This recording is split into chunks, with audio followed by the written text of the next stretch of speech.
Hey guys, this is GoldeneyeDS, and that last cutscene really shows you the awkward, or the tension between Momo and her mother in the relationship, something which will be hit on a lot more later on. Anyway, I'd like to apologise for how I left it off. We're back, and this is just going to look around and talk around to the what are they called? NPCs. But I love Mary. She says some really funny things like that one. But I have to say, if I was going to choose one to marry them, or whatever you do, also, Shelley is my baby. Not literally my baby, but just her monotonous voice and purple. Yeah, I'm sorry. It's just nom. And her outfits are nice. Whereas Mary, I don't know. The accent kind of ruins it for me, which is annoying. Anyway, yep, Shelley. There probably is something between historical fact and fiction, and oddly enough, after playing a lot of Metal Gear, I'm starting to find some sort of similarities between this game, but I can't say any of them just yet. In fact, I probably can't say later on. Of course the Durandal can't survive a shot like that.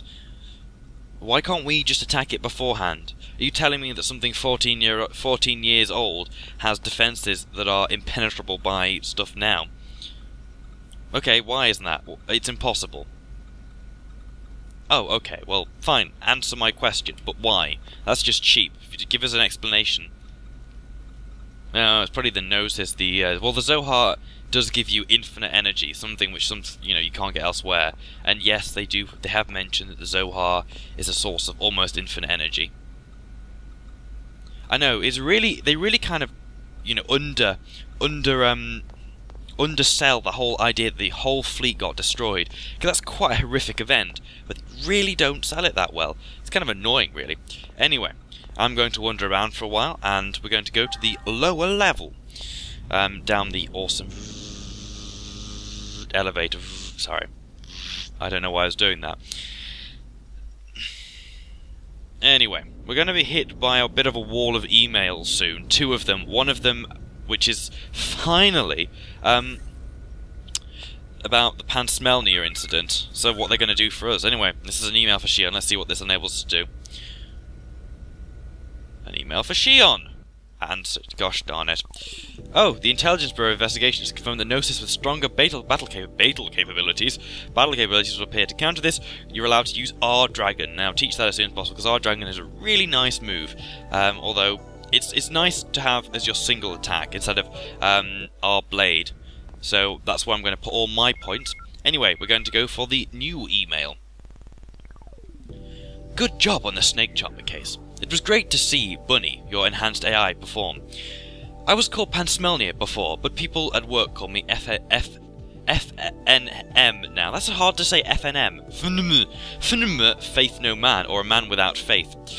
Once, when connecting to the UMN, gosh, why is it so hard to read these initials? I came across Bunny's neural network and confirmed a faint pulse signal. I immediately recognized this waveform pattern, unique to enhanced AI. The only two descendants of co-evolutionary GA that exist that I'm aware of are Bunny and myself. Other AI projects have never attained the heights we have. I was so happy when I saw Bunny's module with my very own eyes. I felt the need to investigate because Bunny was not what I expected AI to be like in the future. Raz, the Snake Charmer, was employed to break into the Damrung's mainframe, and she was caught by our company's security unit. We discovered an innate ferocity in her subconscious upon examining the girl. The only prospect of recovery was to use a long course of nanotherapy to alter her mental thought patterns through the direct manipulation of nerve connections. She was placed in a treatment tank and remains in a deep sleep. Through a treatment process, we learned that she had an illegal clone, her older brother. I believe her chromosomes were manipulated to create her. Lev promised to help me if I continued to treat his younger sister. Using my instructions, he hacked into the second R&D machines cluster. Angie Ropper wasn't able to catch Lev because Lev is very smart and I was backing him every step of the way. Lev, the Snake Charmer, was caught and the whole ordeal was over.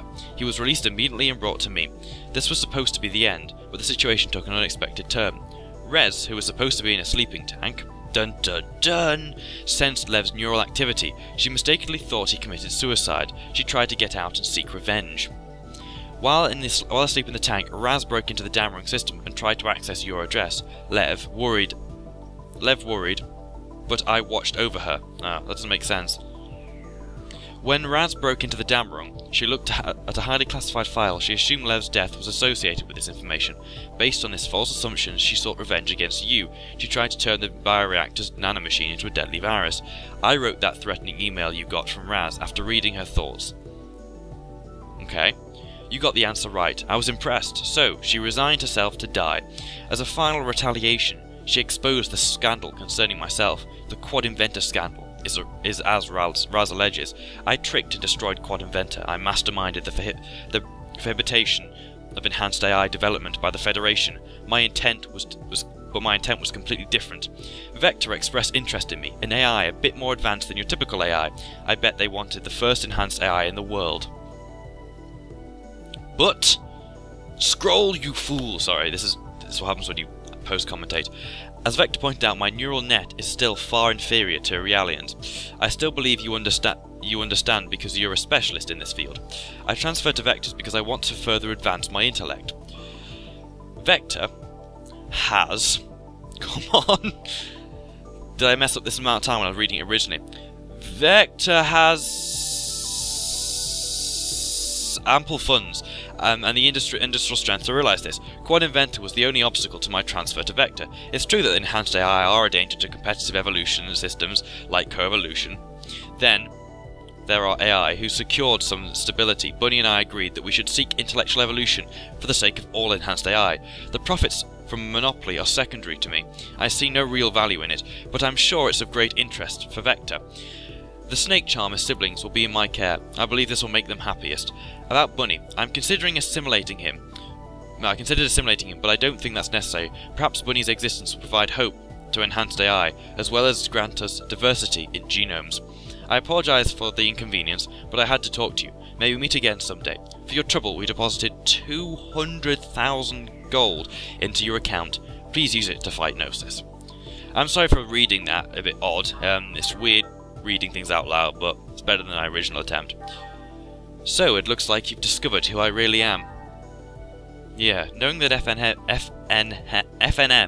is an enhanced AI helped me acknowledge the fact that you're still alive. I think you should trust that. You're right, but even so, it's a spectacular story. Snake Charmer's older brother and younger sister concealed constructions from years ago gone by, for the future of AI converging at one point. I support FNM's opinion. How about you, Shion? I have mixed feelings, but looking long-term, his opinion may be right. It must be something that is necessary in order for us enhanced AI to secure happiness in the future generations. I pray that the price that must be paid for the happiness is not in vain. Pray. Interesting word used by Shion at that point. Anyway, download that if you can. I'm not sure if you have to. And we now have a lot of money. But if you go out shopping for AUX parts, then don't worry, that money will soon evaporate into thin air, or if you buy things instead of forcing them at the casino. Anyway, we've got another email for Shion. I do apologise for this. Anyway, it's just about the new EVS that's been added, the Song of Nephilim. So now we can go back to the Song of Nephilim and point grind there. There are a bunch of different grinding points, as I'm sure you're aware by now. There's one in the Encephalon, which is just with all the Durliv anglers and whatever they're called. The 6 people battle, but they give you a lot of experience points, but a rubbish amount of actual tech points for the experience. A great place is also in Tower 3 of the Song of Nephilim, because there's all those creepy alien things. But they take, well, the byproducts, but they take a while to deal with because they're quite difficult. Anyway, now I've got off here, we're going to have to go looking for Momo, because, well, no, we're not. What the heck? This is like 3 parts, this is like 10 parts ago. We're going to go looking for Momo because we couldn't find her. No. What we're going to do in this part is we're just going to wander around and get ready to stock up on things. We're going to take a look in the Foundation, though, because the Foundation, people have started to head back and they're going to build it up again, and we're going to see what they've done. Of course, yeah, of course we're going to do that. Anyway, something I have a bit of a problem with the Realians is why do they dress the girls up so sexually provocative?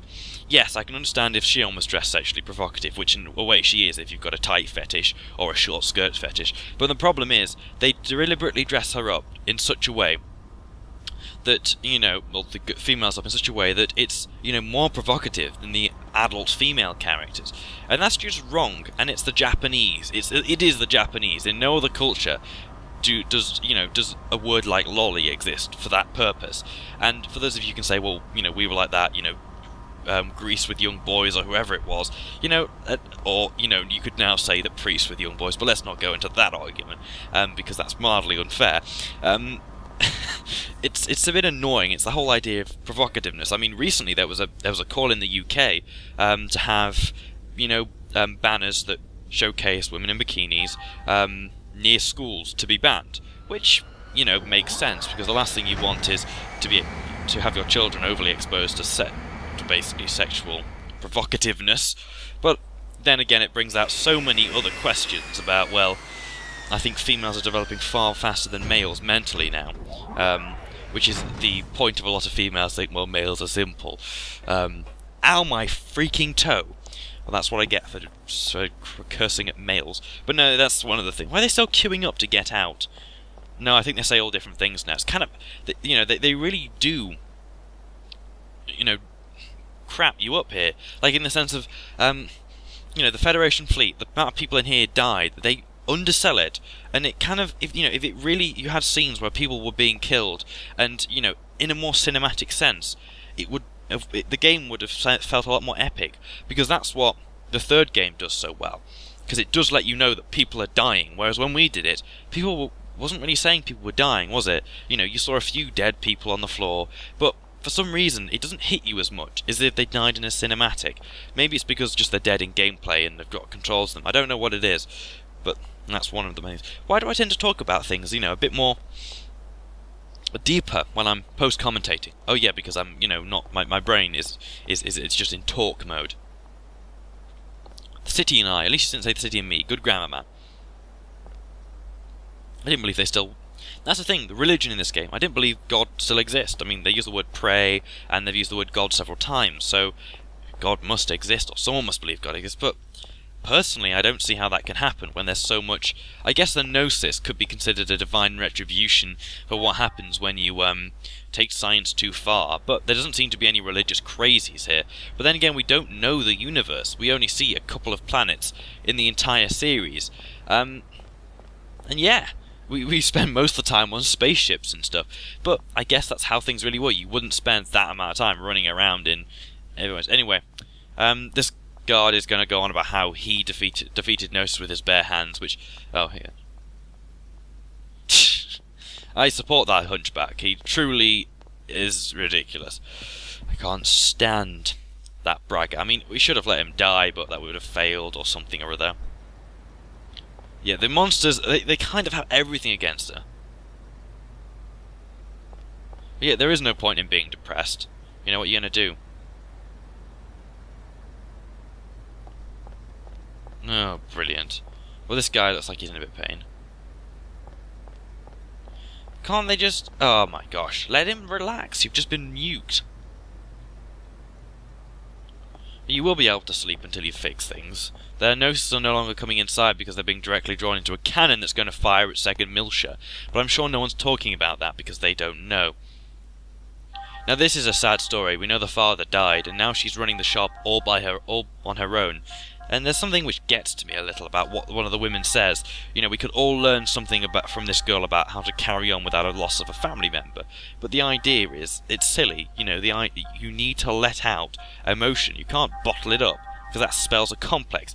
And instead of sitting there, why don't you help her behind the bar, old woman? Anyway, we're going to buy some stuff to make sure that everyone's got all these new items, like the Tectron clothes, which are going to be the best armour you can buy, along with the D-Unit V6 and the Volk 50, and the helmets. They're going to be the best items for everyone to use. So there we go, some more bullets. But once again, in the next area, we will very quickly find Junior's ultimate weapon, and those will be useless, so I wouldn't bother with that.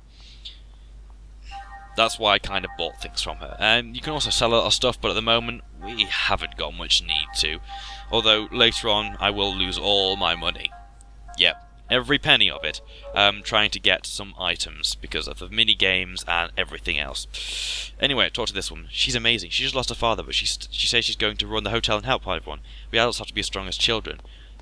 maybe help her? It's purely... No, never mind. There we go.